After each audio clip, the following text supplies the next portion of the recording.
নমস্কাৰ টুডে নিউজৰ অন্য এটা ভিডিঅ'লৈ আপোনালোক সকলোকে স্বাগতম জনাইছোঁ। বাইক ষ্টাণ্ট কৰা হয়তো আপোনালোকে সকলোৱে দেখিছে।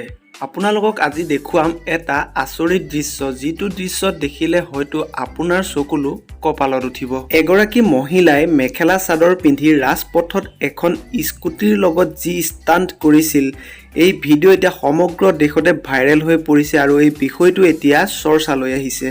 এই ভিডিঅ'টো দেখাৰে পৰা বহুতে প্ৰশংসাও কৰিছে আৰু ইয়াৰ বিপৰীতে বহুতে বিৰোধিতা কৰাও দেখা গৈছে, কিয়নো ৰাজপথত এগৰাকী মহিলাই মেখেলা চাদৰ পিন্ধি এনেদৰে ষ্টাণ্ট কৰাটো কিমান গ্ৰহণযোগ্য।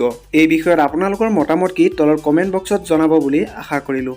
ভিডিঅ'টো যিমান পাৰে সিমান শ্বেয়াৰ কৰি দিয়ক আৰু যদি চেনেলটো এতিয়াও ছাবস্ক্ৰাইব কৰা নাই তেনেহ'লে ছাবস্ক্ৰাইব কৰি কাষত থকা বেল আইকনত প্ৰেছ কৰি দিয়ক, কিয়নো মই লৈ অহা ভিডিঅ'বোৰৰ ন'টিফিকেশ্যন যাতে সকলোতকৈ আগত পায়। ধন্যবাদ।